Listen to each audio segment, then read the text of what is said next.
I came back from my granny's burial and lost 13 years of marriage. 2025 broke my heart into tiny pieces. When I dragged my suitcase into our Lekki house, the smell of the village was still on me. If you have ever attended a Nigerian burial, you will understand that smell. It is the smell of red earth that has been dug open, mixed with smoke from firewood, fried meat, dust, sweat, lace, and grief. That smell does not leave your body quickly. It stays in your hair. It stays in your clothes. It stays in your spirit. I was tired in a way sleep cannot cure. I had cried for 4 days straight. My eyes were swollen and painful. My head was heavy. Mama Agba was gone, my grandmother, the woman who raised me when my parents were busy surviving life, the woman who taught me what it meant to be a good woman. She used to say, "Ne, a woman is the pillar of the home.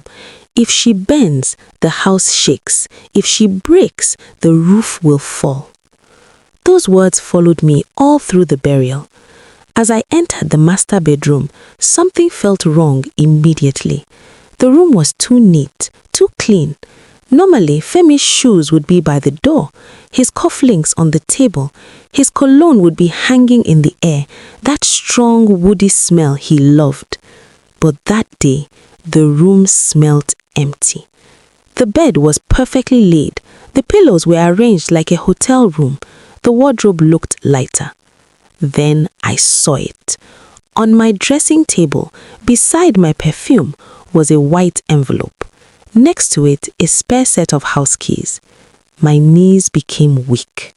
I didn't need to open the letter to understand what had happened. The silence in that house was not normal silence. It felt final. It felt judgment. He did not wait for me to finish mourning my grandmother. He waited for me to leave so he could pack his life and leave me behind. I sat on the edge of the bed, still wearing my black mourning dress. The air in the room felt heavy, like it was pressing against my lungs. I couldn't even scream. I just kept thinking about 2012. We were so young then. When Femi reposed, he did it at a small restaurant in Victoria Island. He looked so polished, so promising. My mother was over the moon. "He is a good man, Tolu. He has a job in oil and gas. He comes from a God-fearing family. Do you know how many girls are looking for a man with a steady paycheck and a last name that carries weight?" In our culture, when a man is good on paper, the woman is expected to be the perfect project manager of his life. I became the wife society demanded. I learned to navigate the complex waters of a Nigerian marriage, the kind where you are the last to eat, the first to wake, and the one who carries every secret in your pocket like a heavy stone. I learned to be silent when he was angry. I learned to interpret the sound of his key in the lock. If it fumbled, he was drunk. If it turned sharply, he was angry. If it didn't turn at all until 3 a.m., he was with her. For 13 years, I was a detective in my own home, piecing together the fragments of a man who was slowly dissolving into a cloud of brandy and betrayal. The real poison started in year 4. In Nigeria, the first year of marriage is for celebration. The second is for settling in. By the 3rd year, the whispers start. "Tolu, hope we are hearing the cry of a baby soon," my mother-in-law would say, her eyes scanning my midsection like a hawk. Femi's good man mask began to slip. The more the pressure grew, the more he turned to the bottle. He was a playwright of pain. He would come home, reeking of Hennessy, and the monologue would begin. "Look at you," he would sneer, his voice thick and slurred. 13 years and this house is still quiet. What is the use of a big house in Lekki if there is no one to inherit it? I am a man, Tolu. My father had 5 of us. My grandfather had 20. And here I am, tied to a woman whose womb is a graveyard. He used my infertility as a license for his vice. Every time I found a receipt for a hotel or a smear of lipstick on his collar, he had an answer ready. If you gave me a reason to stay home, I would be here. A man goes where life is blooming. You are dry, Tolu. You are a dry well. I spent thousands of hours in church. I drank holy water that tasted like dust. I fasted until my ribs showed. I apologized for a sin I hadn't committed, all while he drank himself into a stupor and told me I was the reason he was failing. The contrast between the burial and this betrayal was a jagged pill to swallow. In the village, the air was different. For 4 days, I wasn't the barren wife or the drunkard's helper. I was Mama Agba's granddaughter. I was the girl who used to run through the cocoa plantations. The burial rites were grueling. The heat of the village sun, the constant drumming, the endless stream of people claiming they knew Mama Agba better than anyone. I remember standing by the open grave, watching the red earth of Igboland wait for her. As the dirt hit the casket, I felt a strange sense of finality. I thought I was burying the woman who loved me. I didn't know I was also burying the woman I used to be. I called Femi that night, seeking comfort. I'm busy, Tolu. The house is quiet, just the way you like it. Stay as long as you want, he'd said. I thought he was being kind, giving me time to mourn. I didn't know he was clearing out my life.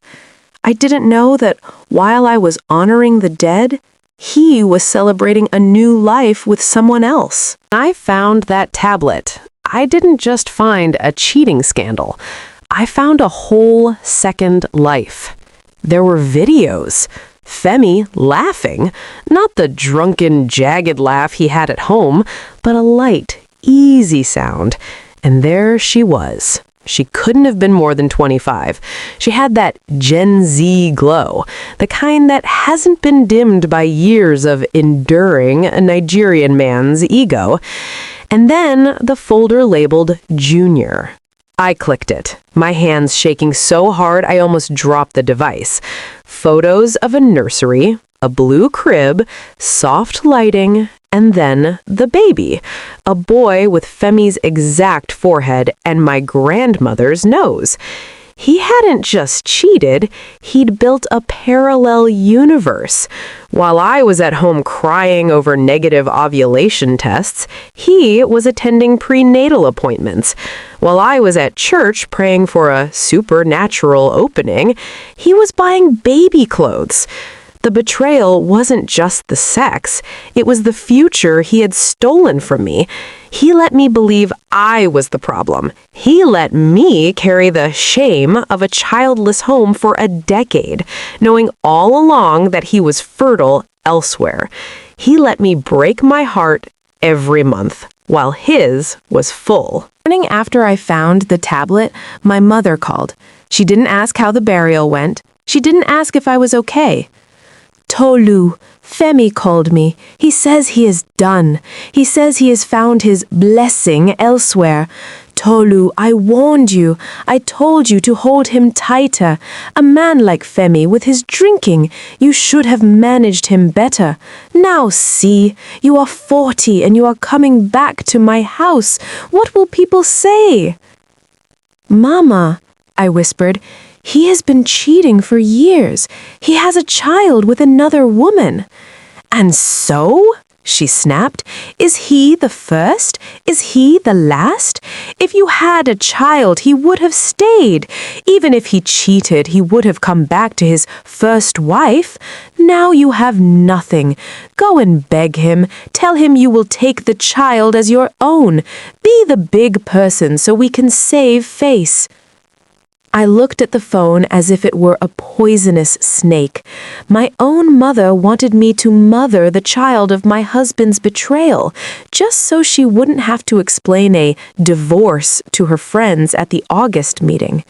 In that moment, the chains of African daughterhood finally snapped. On the 4th day, Femi came back.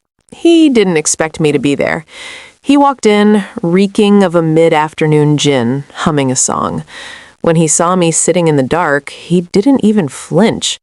"Oh, you're back," he said, his voice slurred. "You saw the papers?" "I saw the photos, Femi. I saw the child."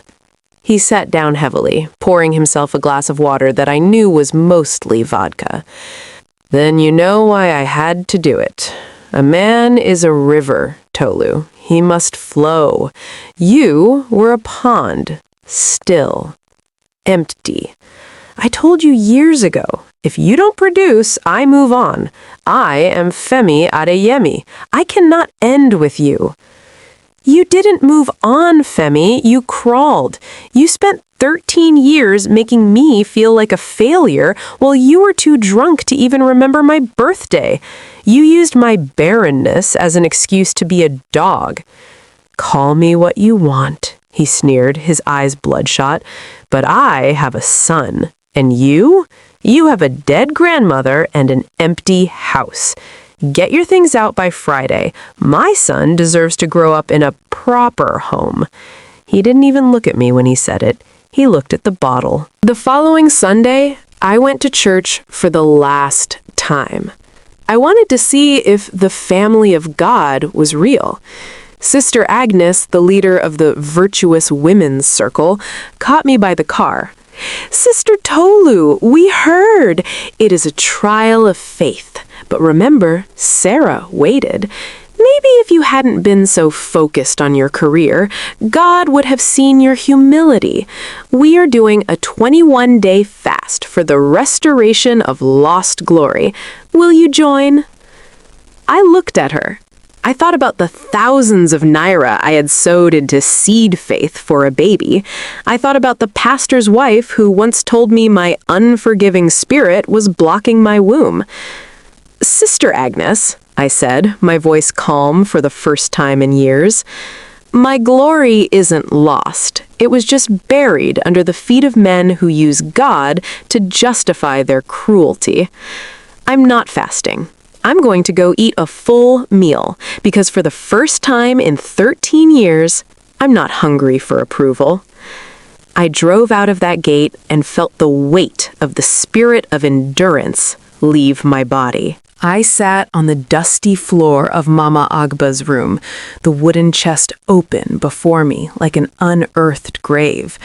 My hands were stained with the smell of old cedar and moldy paper. I had found the bank books, yes, the small mercy Mama Agba had tucked away for my freedom, but beneath them, wrapped in a yellowed hospital folder from 1982, lay the truth that would incinerate my entire history. I pulled out the documents. They were semen analysis reports and urology consultations belonging to my father, Chief Samuel Alabi, the lion of the tribe, the man who walked with his chest out, commanding respect, because he had built a dynasty of children and wealth. I read the words azoospermia and permanent sterility over and over until the medical jargon blurred into a high-pitched ring in my ears. The dates were the most chilling part. These tests were conducted 3 years before I was born and 2 years after my older brother, Segun, was born. My heart began to hammer against my ribs. If my father was sterile, then who was I? Who was Segun? I dug deeper into the chest and found a stack of handwritten letters tucked into the back of the folder. They weren't addressed to my father.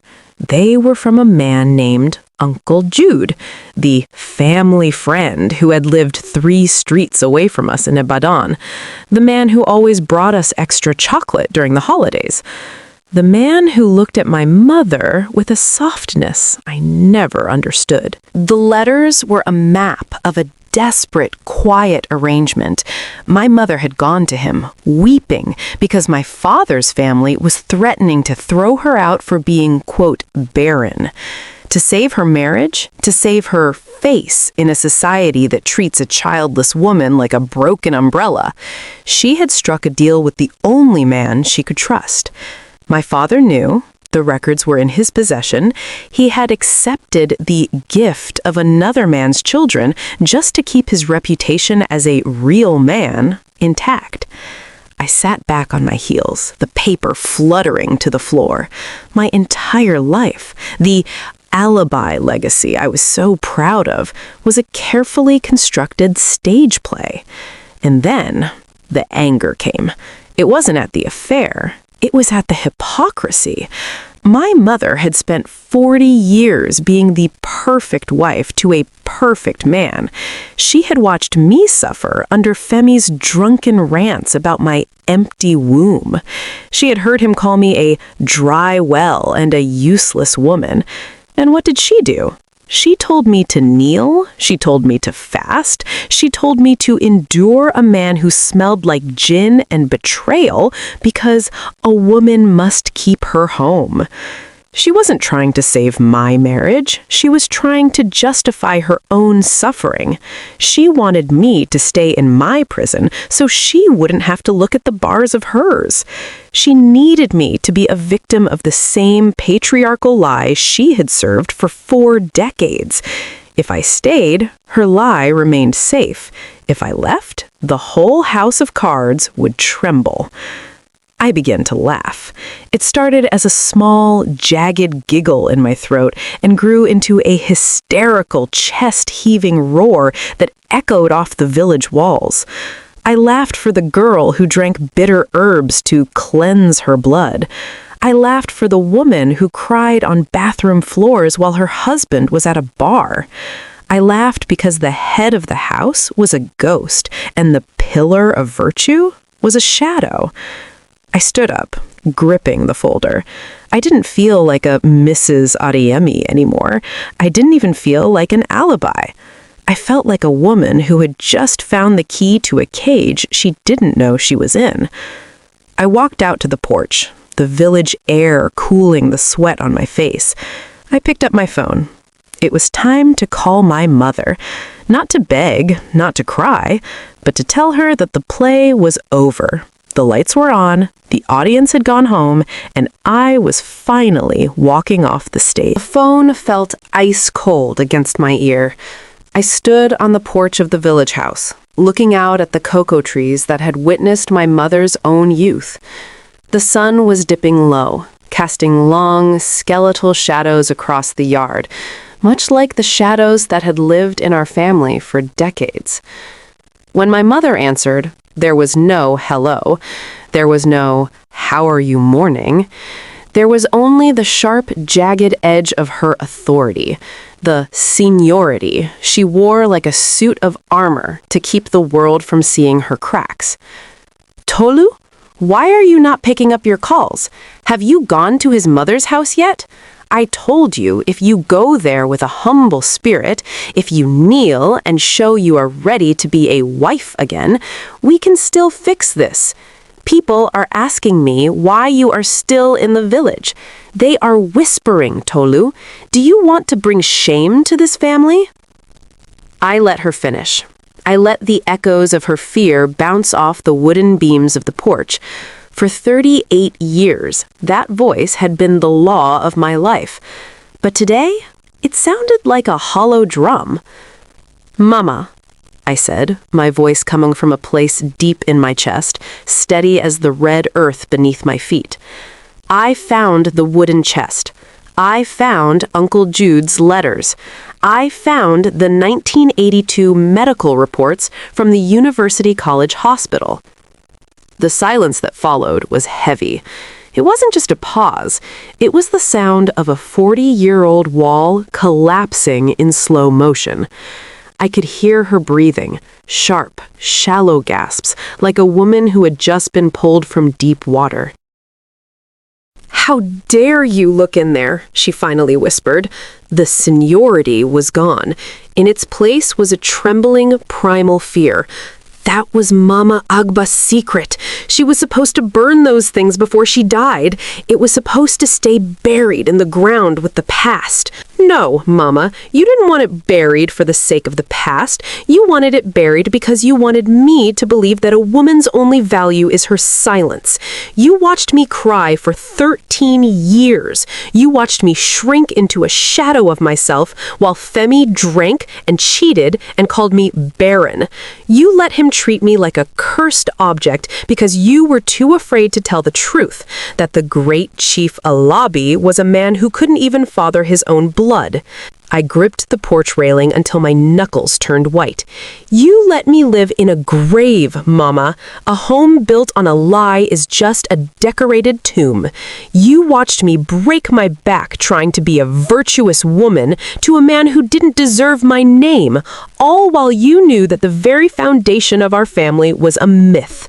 I did it for you, she suddenly screamed into the phone, her voice cracking with a desperate, ugly energy. You don't understand what it was like in the 80s. If a woman couldn't produce, she was nothing. I did it so you and Segun would have a name, so you would have a father who walked tall in the streets, so we wouldn't be beggars, Tolu. I sacrificed my soul to give you a life. No, Mama, I said, my voice dropping to a whisper that carried more weight than her scream. You didn't do it for us. You did it for the face. You did it for the gossip at the salon. You did it so you wouldn't have to be the Mrs. with the sterile husband. You traded my reality for your reputation. You wanted me to suffer under Femi so you wouldn't feel alone in your own hypocrisy. You wanted 2 generations of women to be martyrs for a lie. Tolu, please, she sobbed, a sound I had never heard from her before. It was the sound of a queen realizing her throne was made of cardboard. Think of the family. If this gets out, the family is already broken, Mama. It was broken the day you decided that a secret was more important than your daughter's happiness. Today, I am washing my face clean of your expectations. I am not a Mrs. Adeyemi, and I am not a Chief Alabi's daughter. I am just Tolu, and for the first time, Tolu is enough. I didn't wait for her to reply. I didn't wait for the guilt-tripping or the prayers or the threats of what people would say. I simply tapped the red icon on the screen. The silence that followed wasn't lonely. It was expansive. For the first time in my life, I didn't care about the whispers in Lagos or the judgment in the church pews. I only cared about the woman standing on that porch. I looked at my hands, the same hands that had clutched rosaries and negative pregnancy tests, and I realized they were finally empty. And in that emptiness, there was space to build something real, where you can direct a voice, create realistic dialogue, and so much more. Edit these placeholders to get started. I visited the hospital in Enugu. The clinic in Enugu was a small, quiet building with old cream paint. Inside, a ceiling fan turned slowly, making a clicking sound that matched my nervous heartbeat. I came here because nobody knew me. In Lagos, everyone knows your business. Every doctor is a friend of your husband or a cousin to your mother-in-law. But here, I was just a stranger looking for the truth. I sat on a hard plastic chair with my hands shaking in my lap. For 13 years, I had been to so many hospitals. Doctors had poked me with needles, scanned my body, and flushed chemicals through my system to see if I was blocked. They always looked at me like I was a broken car that wouldn't start. Dr. Okoro was different. He was an older man with gray hair and glasses. He didn't look at me with pity. He spent a long time looking through my thick file of medical records from the last decade. Finally, he looked me in the eye. "Madame," he said in a calm, deep voice. He put my papers down on his desk. "I have looked at everything. The doctors in Lagos only looked at your body parts. They told you everything was fine, but since you didn't get pregnant, they told you it was unexplained. That is a lazy word." He leaned forward. "I see your test results. Your hormones are perfect, your body is healthy, everything is clear." I felt like crying. "Then why, doctor, why couldn't I have a baby all these years?" You didn't fail, Tolu, he said firmly. Your body actually did a great job. I see your stress levels in these old reports. They were very, very high for 10 years. You were living in fear every single day. Do you know what happens to a woman's body when she is always under attack? He stood up and pointed to a medical poster. A woman's body is smart. It is built to protect life. But if the home is a war zone, if there is no peace, if the husband is a source of pain and fear, the body makes a choice. It refuses to grow a baby in a place that isn't safe. It is like a farmer who refuses to plant seeds in a field that is currently on fire. My head started to spin. I thought about all the nights Femi came home drunk and shouting. I thought about the smell of alcohol that filled our room. I remembered all the mean things he said to me, calling me useless and dry. I had swallowed those insults like poison every day. Your body wasn't broken, Dr. Okoro said softly as he handed me a tissue. It was protecting you. Your body knew that if you had a child for that man, you would be trapped forever. That child would have suffered in that house. Your womb didn't fail you. It saved you. It waited until you were free from that marriage. I finally broke down. I wasn't screaming. I was just crying quietly, feeling all the weight leave my shoulders. For 13 years, I hated myself. I felt like a failure. I had spent years apologizing to a man who was destroying me. In that small room in Enugu, I finally stopped being angry at my body. My body wasn't a graveyard, it was a fortress. It had stood strong to make sure I didn't bring a child into a miserable life. I walked out of the clinic into the bright sun. For the first time, I didn't feel barren or empty. I felt like a winner. I was 40 years old, I was starting a new life, and for the first time, I felt completely whole. I didn't sneak back into Lagos like a thief. I arrived like a storm. I pulled up to the gates of our Lekki house at 2 p.m. on a Tuesday, the exact time I knew Femi would be home, nursing his second bottle of stout and shouting at the television. As the heavy iron gates creaked open, I didn't feel the usual knot of dread in my stomach. For the first time in 13 years, the owner of the house was coming home, and I wasn't talking about Femi. I walked through the front door, the click of my heels echoing off the marble floors I used to scrub on my hands and knees to appease his mother. Tolu? Femi's voice drifted from the lounge, thick and sluggish. Is that you? You finally crawled back? I hope you've brought your senses with you from that village. He staggered into the hallway, his shirt stained, looking like a man who was rotting from the inside out. He started to launch into his usual script, the one where I am the villain and he is the long-suffering saint, but I didn't let him finish the first sentence. Shut up, Femi, I said. It wasn't a shout. It was a command. He froze, his mouth hanging open. No one talked to Femi Adeyemi like that, especially not his dry well of a wife. I'm not here to argue, I said, tossing a manila fold-down to the console table. I'm here to give you a choice. Inside that folder is the deed to this house, which my father, the man you loved to brag about, bought in my name as a wedding gift. I also have the CCTV footage from the neighbor's security gate showing the 3 different women you brought here while I was burying my grandmother. Femi laughed, a jagged, ugly sound. And you think a Nigerian court will care? You are a woman without a child, Tolu. You have no standing. You will leave this house with nothing but your shame.